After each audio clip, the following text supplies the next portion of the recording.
Hey, this is Kavura. I just got a package in the mail. Let's see what it is.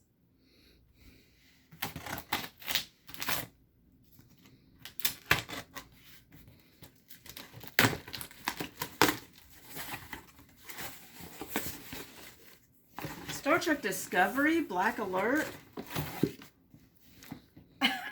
Wow, it's a new game by WizKids. Let's check it out.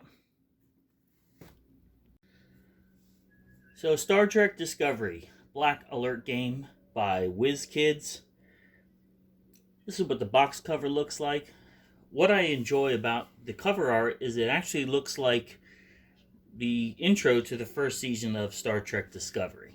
What do you think about it, Cutie? Yeah, it does look like the intro. And it's just like, even though the intro was in more black and white, and they added some color to this, but I think it really stands out. And you can clearly see the ship. You recognize it. You know what it is. Yeah, it has those sepia tones, which is a contrast to the game itself, which very much looks like it came out of Star Trek Discovery. Lots of blues, lots of blacks. And this is a game designed and developed by Dylan Bertolo, Josh Deckerson, Peter Bemis, and Thomas N. Gofton. Love this game because of the fact that these producers really know Star Trek. I'm going to tell you that before we even go into the dynamics of the game. You could tell that this is not a label slap, this game. They didn't just take some generic game and put a bunch of Star Trek graphics on it. The gameplay feels like you're involved in decision making in an episode of Star Trek Discovery. What do you think about it? We had a lot of fun playing this game. I mean, yeah, it's when Discovery went to the Mirror Universe in season one, and it has all the elements. Having the characters, having both the Mirror Universe characters and the Prime Universe. And so that's what it is essentially. It's a game between 2 and 4 players. That's what the box says. We highly recommend playing it with 4 players. So it'll be 2 players on the Discovery and then 2 players fighting on the I.S.S. Charon. That is, you're right in the middle of the Mirror Universe. So essentially, Discovery drops down into Mirror Universe. It's an asymmetrical game, so that each side has its own unique movements, own unique abilities.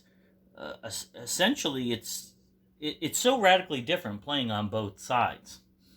The Charon side can only move one space into each of these areas, but the Discovery, because of the mycelial network, and you can see all the lines of the mycelial network, they are able to travel on different routes, different paths. One of the things that we love about this game is that it's never the same board twice. If you look at all these tiles, the hexagons, when you lay them out every time you play, it comes into a different routine. That in itself is unique, kind of reminiscent in effect of the 1979 Star Trek The Motion Picture game. That I remember had some tiles like that, but this just takes it to another step. And you can also jump on the bridges and different areas of these ships. So if you're on the Discovery, you could actually jump on to the ISS Charon, go into the different departments, make attack moves. So it's not just space play, but it's actual personnel and ship play. You can play a whole bunch of different characters, and every character has a different ability, which we love. Paul Stamets' ability is fantastic because he taps into the mycelial network and he's able to go all over the place.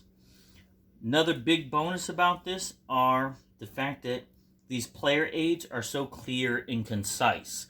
You don't have to just keep looking at the board and trying to read the fine print. It comes with player aids for both teams that you could refer to. What do you think about the component quality, Cutie? They all work well for the game. You're reading all the cards and everything, and they fit in with the story and those little tokens.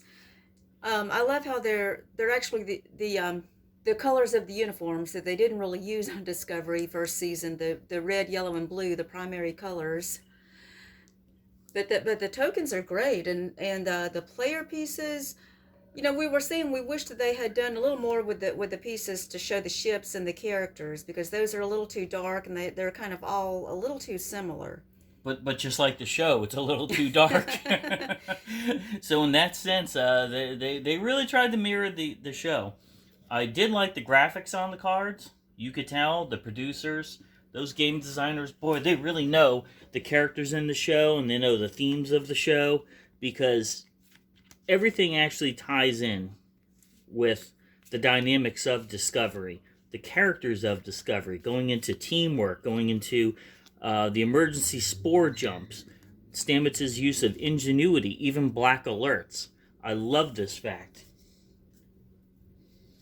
What did you think about the way that you were able to make attacks on ships?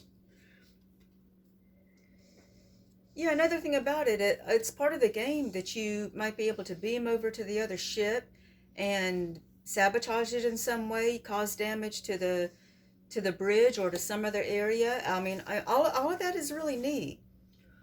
Yeah, it's and how these cards have dual use. I love that. So you'll see there's corruptions along the mycelial network.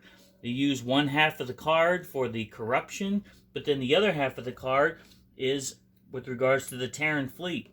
We said this was an asymmetrical game. The Terran fleet, their advantage is they have multiple ships. So because it's their home turf, they have more ships in the area. But since the Discovery is the only ship in the area, they get the advantage of seeing some cards ahead of time. So you played, on our last game, you played the Discovery. How did you find that gameplay different from the Terran Empire gameplay? The Discovery has different moves, and so yeah, there are command cards for the Discovery players, and I was able to choose a card sometimes. If I had less than 3 cards, I could choose from the command cards, and so that's nice instead of just drawing from the top of the deck where you don't know what you're going to get.